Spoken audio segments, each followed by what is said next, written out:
بولتے جو چند ہیں سب یہ شر پسند ہیں، ان کی کھینچ لے زبان ان کا گھونٹ دے گلا، جن کو تھا زباں پہ ناز چپ ہے وہ زباں دراز۔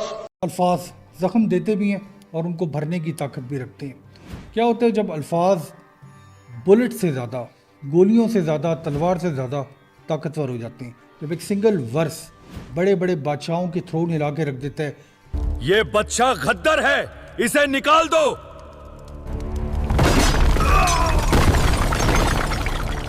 ڈکٹیٹرز کو ریٹل کر کے رکھ دیتا ہے اور انقلاب کو، ریولوشنز کو انسپائر کرتا ہے۔ تاریخ ہمیں یہ بتاتی ہے کہ کبھی کبھی ایسے ہوتا ہے کہ بڑی بڑی فوجوں سے ایمپائرز نہیں گرتی، بلکہ ایک شاعر کی لکھی گئی شاعری سے ایمپائرز ہل جاتی ہیں۔ Words are, in my not so humble opinion, a most inexhaustible source of magic, capable of both inflicting injury and remedying it. تو آج لوگوں سے ملتے ہیں جن کا قلم تلوار سے زیادہ طاقتور تھا، ان کی پوئٹری اتنی زیادہ ڈینجرس تھی، اتنی زیادہ طاقتور تھی کہ اس کو اس وقت کی حکومت نے بین کر دیا۔ میرا نام عمران ہے اور میری سوچ میں خوش آمدید۔ سال 1962، ملک ہے پاکستان، حکومت ہے ایوب خان کی، ملٹری ڈکٹیٹرشپ۔ ایک شاعر سٹیج پہ کھڑا ہوتا ہے، کوئی ویپن اس کے پاس نہیں ہے، کسی قسم کا اسلحہ اس کے پاس نہیں ہے، صرف الفاظ ہیں۔ نام ہے اس کا حبیب جالب۔ ایک کانسٹیٹیوشن 1962 کا، پاکستان کا کانسٹیٹیوشن اس کے ہاتھ میں تھپایا جاتا ہے اور وہ صرف چند لائنیں بولتا ہے: میں نہیں مانتا، میں نہیں جانتا۔ کو میں نہیں مانتا، میں نہیں جانتا۔ جو لوگ اس کو سن رہے ہیں، حبیب جالب کو، اس وقت وہ ایرپٹ کر جاتے ہیں، حیران ہو جاتے ہیں کہ جالب نے بولا کیا ہے۔ حکمراں ہو گئے کمینے لوگ، خاک نے مل گئے نگینے لوگ۔ Jalib refused to accept the dictator's constitution, مگر یہ جو لفظ تھے، میں نہیں مانتا، میں نہیں جانتا، یہ ایک پوری نیشن کی آواز بن جاتی ہے۔ بے شعور لوگ ہیں، زندگی کا روگ ہیں، اور تیرے پاس ہے ان کے درد کی دوا۔ یہ جو 10 کروڑ ہیں جہل کا نچوڑ ہیں، ان کی فکر سو گئی، ہر امید کی کرن ظلمتوں میں کھو گئی۔ یہ خبر درست ہے ان کی موت ہو گئی، بولتے جو چند ہیں سب یہ شر پسند ہیں، ان کی کھینچ لے زبان ان کا گھونٹ دے گلا۔ میں نے اس سے یہ کہا، میں نے اس سے یہ کہا، جن کو تھا زباں پہ ناز چپ ہے وہ زباں دراز۔ جیل میں ڈال دیا جاتا ہے ظاہر جالب کو، مگر اس کی آواز ان لوگوں کی آواز بن جاتی ہے جن لوگوں کے پاس اپنی کوئی آواز نہیں ہوتی۔ سرے ممبر وہ خوابوں کے محل تعمیر کرتے ہیں، علاج غم نہیں کرتے، فقط تقریر کرتے ہیں، اور جب تقریر کرتے ہیں مہنگائی بڑھ جاتی ہے۔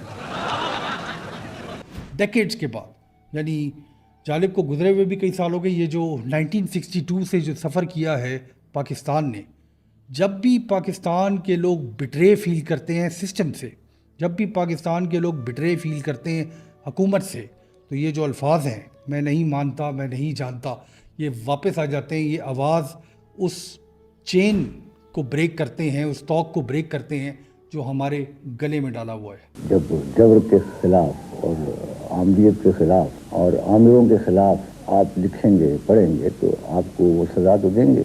ایک اور شاعر، ایک اور وقت، سیم دشمن، ٹرنی، فیض احمد فیض کو راولپنڈی کنسپریسی کیس میں اریسٹ کیا گیا۔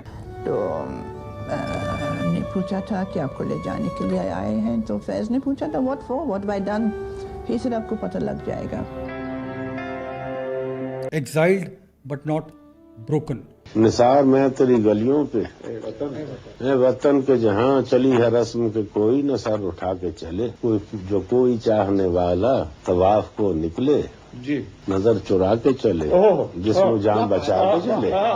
1979 ضیاء الحق کی حکومت تھی، another dictatorship in پاکستان۔ ایک نظم فیض لکھتے ہیں اتنی طاقتور کہ اس کو ہر پروٹیسٹ کے اندر وسپر کیا جاتا ہے، اس کو میگزینز کے اندر سمگل کیا جاتا ہے، اور اس کے بعد اقبال بانو جو بہت مشہور سنگر تھیں اپنے زمانے کی، وہ لاہور میں اس کو پڑھتی ہیں۔ ہم دیکھیں گے، لازم ہے کہ ہم بھی دیکھیں گے وہ دن کے جس کا وعدہ ہے۔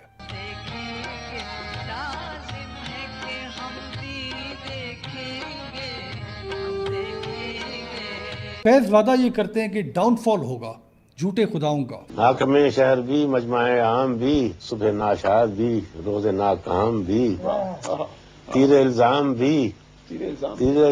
بھی، سنگ دشنام بھی، ان کا دمساز اپنے سوا کون ہے؟ ان کا دمساز اپنے سوا کون ہے؟ شہر جہاں میں اب باصفا کون ہے؟ شہر جہاں میں اب باصفا کون ہے؟ دست قاتل کے شایا رہا کون ہے؟ دست قاتل کے شایا رہا کون ہے؟ رخت دل باندھ لو دل فگارو چلو، پھر ہم ہی قتل ہوا یارو چلو۔ فیض وعدہ یہ کرتے ہیں کہ ٹائرنٹس کا ڈاؤن فال ہوگا۔ ایک تصویر دکھاتے ہیں وہ پاکستان کو اس دن کی جب لوگ اپنی حکومت کو خود چلائیں گے، اور اسی طرح جس طرح کے اس طرح کے ورسز کے ساتھ، اس طرح کے شاعروں کے ساتھ ہوتا ہے، اس نظم کو بھی بین کر دیا جاتا ہے، مگر اس کے بین کرنے کی وجہ سے یہ لفظ، یہ نظم امورٹل ہو جاتا ہے۔ شاید وہ کوئی وہم تھا، ممکن ہے سنا ہو گلیوں میں کسی چاپ کا ایک آخری پھیرا۔ فیض کے بعد آتے ہیں احمد فراز۔ میں نے اب تک تمہارے قصیدے کہے اور آج اپنے نغموں سے شرمندہ ہوں، اپنے شعروں کی حرمت پہ ہوں منفعل، اپنے فن کے تقاضوں سے شرمندہ ہوں۔ Sharp, fearless, suave. جب ضیاء کی رجیم یعنی 1980s کی رجیم سائلنس، خاموشی ڈیمانڈ کرتی ہے تو فراز ریفیوز کرتے ہیں، اریسٹ کر دیا جاتا ہے جس طرح کہ ہمیشہ تاریخ میں ملتا ہے، اس کے بعد ایگزائل کر دیا جاتا ہے۔ مگر ایون ایگزائل کے اندر ملک سے باہر رہ کے بھی ان کے الفاظ گھر میں پہنچتے ہیں، ان کی مٹی تک ان کے الفاظ سمگل ہو کے پہنچتے ہیں۔ فراز کہتے ہیں کہ ہمیں سہمی ہوئی آوازوں سے کیا خوف فراز، ہم اپنی سچی باتوں پہ قید بکت چکے ہیں۔ فراز کی جو ڈیفائنس ہے وہ جالب کی طرح لاؤڈ نہیں ہے۔ قلندران وفا کی اساس تو دیکھو، تمہارے ساتھ ہے کون آس پاس تو دیکھو، تو شرط یہ ہے جو جاں کی امان چاہتے ہو تو اپنے لوح و قلم قتل گاہ میں رکھ دو، وگرنہ اب کے نشانہ کمانداروں کا بس ایک تم ہو سو غیرت کو راہ میں رکھ دو۔ فراز کی ڈیفائنس پریسائز ہے، فراز کی ڈیفائنس اس تیز چھری کی طرح ہے جس کو مخمل کے کپڑے کے اندر چھپایا ہوا ہے۔ تھوڑا سا بارڈر کو کراس کرتے ہیں، یہ جو مٹی ہے ہماری ہندوستان پاکستان کی، اس سے ان لوگوں نے، ان بیٹوں نے جنم لیا ہے جنہوں نے ہمیشہ ٹائرنٹس کے خلاف آواز اٹھائی ہے، چاہے تلوار کے ذریعے اٹھائی ہو، چاہے قلم کے ذریعے اٹھائی ہو۔ جب برٹش انڈیا کا زمانہ تھا، راج کا زمانہ تھا، تو برٹش انڈیا ایک شخص کے قلم کو کسی بھی ریولوشن سے زیادہ اس کے قلم سے ڈرتی تھی، اور اس شخص کا نام تھا جوش ملی آبادی، شاعر انقلاب، پوئٹ آف ریولوشن۔ کیا ہند کا زندان کانپ رہا ہے، گونج رہی ہیں تکبیریں، اکتائے ہیں شاید کچھ قیدی اور توئے رہے ہیں زنجیریں۔ صرف برٹش راج کے خلاف بات نہیں کرتے تھے، مگر وہ جو کاہلی تھی ہندوستان میں رہنے والے لوگوں کی، ان کے ہم وطنوں کی، اس کے خلاف بھی وہ اپنے قلم سے لکھتے تھے۔ جوش کہتے ہیں بھوجا جو شعلہ تو جل اٹھا ہے جسم میرا، میں وہ شعلہ ہوں جو ہوا سے بجھ نہ سکتا۔ جس زمانے میں سرویلنس کا نام بھی کسی کو پتہ نہیں تھا، جوش ملیا آبادی اپنے ہی وقت کے اندر کانسٹنٹ سرویلنس کے اندر رہتے تھے، مگر لگتا ہے ایسے کہ جوش جس طرح لکھتے تھے تو وہ تھرائیو کرتے تھے ڈینجر کے اوپر۔ وہ یہ بلیو کرتے تھے کہ ایک شاعر جو دنیا کو ہلا بھی نہ سکے وہ کہاں کا شاعر ہے۔ تھوڑا سا ایسٹ کی طرف چلتے ہیں اور بنگلہ دیش کی بات کرتے ہیں۔ ریبل پوئٹ قاضی نظر الاسلام takes the centre stage in the 1920s، the rebel, اور فار گڈ ریزن۔ امی بدروہی، امی پرالے، امی دنشا، امی وناش۔ I am the rebel, I am the storm, I am the destruction, I am annihilation.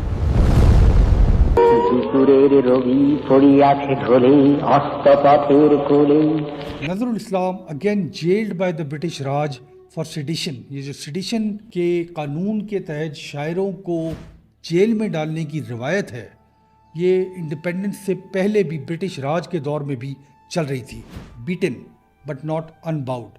وہ یہ ڈکلیئر کرتے ہیں کہ کوئی بھی بادشاہ، کوئی بھی کاسٹ، کوئی بھی مذہب، یہ جو انسانیت ہے، ہیومن اسپرٹ ہے، اس کو ڈبے میں بند نہیں کر سکتی، اس کو چین میں باندھ نہیں سکتی۔ فاسٹ فارورڈ کرتے ہیں جی 1971، مشکل ہے پاکستان میں جو لوگ لیتے ہیں، یہ جو پاکستان کا بٹوارا تھا، بٹوارے کے بعد کا بٹوارا 1971، poet Shamsur Rahman, unofficial voice of the independence movement of Bangladesh, ان کے ورس اتنے زیادہ خطرناک تھے کہ ان کو ایک دفعہ پھر حکومت وقت نے بین کر دیا، مگر ان کا ویژن فریڈم اور ریولوشن کے بارے میں لکھتا رہا۔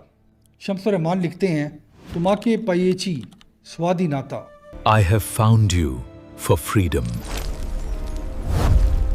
جنگ کے دوران، مشکل حالات کے دوران جو ہوپ ہوتا ہے، امید ہوتی ہے، انتہائی ریئر کموڈٹی ہوتی ہے، اور امید شاید لوگوں کے اندر جو ڈیفائنس ہے وہ کسی بھی اسلحے سے، کسی بھی فوج سے، کسی بھی بلٹ سے زیادہ طاقتور ہوتی ہے۔ یہ جو انڈیا پاکستان، یہ جو ہمارا مڈل ایسٹ ہے، اوپریس لوگ رہے ہیں، اوپریشن ادھر بہت زیادہ رہی ہے حکومتوں نے، جو حکومت وقت تھی، کلونیلز تھے، اس کے بعد جو بعد میں جو ملٹری حکومتس آئیں، اس کے بعد جو ایون پولیٹیکل حکومتیں آئیں، تو ایک چیز جو کامن رہی ہے سارے علاقے میں وہ اوپریشن رہی ہے۔ اور ڈمیسکس میں، دمشق کے اندر نزار قبانی جو ایز اے رومانٹک پوئٹ انہوں نے اپنی شاعری کا آغاز کیا، مگر 1967 میں جب عرب لوگوں کو ڈیفیٹ ہوئی اسرائیل کے خلاف، تو ان کی جو ٹون تھی وہ رومانس سے ریج کی طرف ٹرانسفارم ہو گئی۔ نزار قبانی لکھتے ہیں کہ مجھ سے میرا نام نہ پوچھو، کوئی نیشنلٹی بھی مجھ سے ایٹریبیوٹ نہ کرو، کیونکہ دنیا میں جو بھی چیز ہے، everything on this earth, O my masters, او میرے مالکوں، ریبیلین میں ہے، ریولوشن میں ہے۔ Do not ask me for my name, nor assign me any nationality or attributes, for everything in this world belongs to mastery in rebellion and evolution. جو اس زمانے کے عرب لیڈرز تھے وہ ان کو ڈینجرس کہتے تھے، جو ینگ لوگ تھے اس زمانے کے وہ ان کو نیسیسری کہتے تھے۔ ان کا جو پین تھا، ان کا جو قلم ہے، وہ کرپشن کو اٹیک کرتا تھا، ہپوکریسی کو اٹیک کرتا تھا، اور جو بٹریل تھا فلسطین کا، پیلسٹائن کا، اس کے بارے میں بات کرتا تھا۔ اسی وجہ سے جو حکومتیں تھیں اس وقت کی، چاہے وہ عرب حکومتیں تھیں، وہ ان کو بہت خطرناک سمجھتے تھے۔ اور پھر فلسطین کی زمین سے محمود درویش 1964 میں انہوں نے ایک نظم لکھی، آئیڈینٹی کارڈ۔ سجل انا عربی ورقم بطاقتي 50,000 واطفالي 8 وتاسعهم سيأتي بعد صيف فهل تغضب سجل انا عربی۔ ایک پوئم اتنی خطرناک، اتنی را کہ اسرائیلی اتھارٹیز آف دیٹ ٹائم انہوں نے اس پوئم کو لٹریچر کے اندر سے ختم کرنے کا، اریز کرنے کا فیصلہ کر لیا۔